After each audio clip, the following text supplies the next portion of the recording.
আসসালামু আলাইকুম। আজকের এই ভিডিওটিতে আপনি দেখবেন কিভাবে আপনি একটা ওয়ার্ডপ্রেসে ফ্রি থিম বা থিমকে কিভাবে আপনি ইনস্টল করতে পারেন।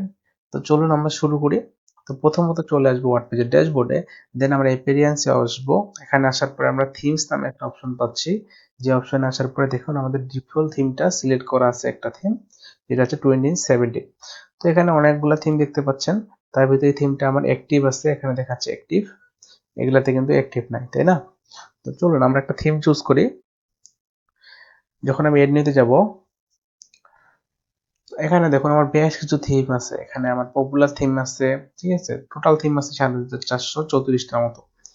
তো প্রত্যেকটা থিমের চাইলে আপনি প্রিভিউ দেখতে পারেন। প্রথমত আপনার যদি কোনো থিম পছন্দ হয়, সাপোজ এই থিমটা আমার যদি ভালো লাগে, সেক্ষেত্রে আমি যেখানে প্রিভিউ বাটন আছে ক্লিক করব, থিমটা ইনস্টল করবো, এরকম আমার একটা ইন্টারফেস আসবে। তো আমার ভালো লাগতেছে না এটা, সাপোজ পরেরটাতে যাই। যখন আমি এটাকে ইনস্টল করব, আমি চাইলে এরকম একটা লুক দিতে পারবো থিমটাকে, বাইরে থেকে বেটার দিতে পারবো, বাট একটা ইনিশিয়াল পর্যায়ে দেখাচ্ছে আর কি, যে আপনার এরকম দেখাবে।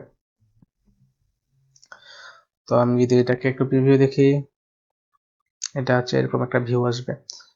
তো যাই হোক, তো আমরা এখান থেকে একটা থিম আর বেশ কিছু থিম চুজ করার ট্রাই করব। সাপোজ আমি যদি বলি আপনি হ্যালো থিমটা নিতে পারেন, এটা পপুলার থিম, যেমন এক্সট্রা থিমটা আমরা ইনস্টল করি। তো এটাকে ইনস্টল হতে দেন। তার আগে আমরা আমার সাইটটা ভিজিট করব, তারপর এই থিমটাকে আমরা অ্যাক্টিভ করব। হ্যাঁ, তো আমরা যদি বলি ওশেন ডাব্লিউপি, এই থিমটা অনেক ভালো থিম। এই যে নিভি, এই থিমটা অনেক পপুলার থিম। তো এরকম বেশ কিছু থিম আছে, যে থিমগুলো দেখেন আপনি চাইলে, সাপোজ আপনি ই কমার্স সাইট লাগবে, আপনি এরকম টাইপের দেখতে পারেন যে আপনার এই সাইটটা ইনস্টল যখন করবেন কেমন আসবে আপনার এই থিমটার ক্ষেত্রে। তা দেখি আমাদের এটা কি ইনস্টল হয়ে গেছে। ইনস্টল হয়ে গেছে।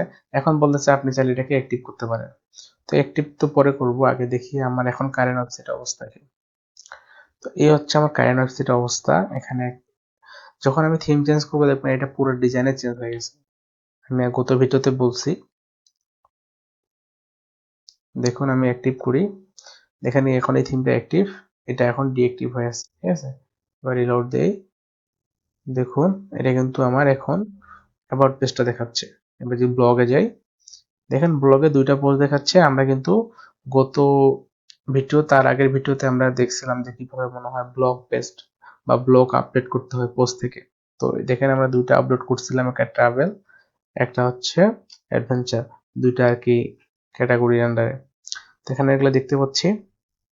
দেন আমাদের পেজ দেখাচ্ছে, contact page, privacy policy, sample page. তো এগুলো জিনিস সকল কিছু আমরা কাস্টমাইজ করে ফেলবো, কোনো সমস্যা নেই।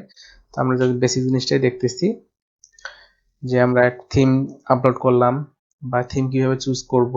তো এখন আমার যদি আননেসেসারি যে সব আগে থিম আছে, এগুলাকে চাইলে রিমুভ করতে চাইলে কিভাবে করব। একটা থিমে রিমুভ করতে চাচ্ছি, থিমটা ক্লিক করব, দেন এই যে ডিলিট নামে অপশন আছে, সিলেক্ট করে ডিলিট করে দিবেন। দেন এগেইন ক্লিক করবেন, ডিলিট অপশনে ক্লিক করেন, কনফার্ম করেন।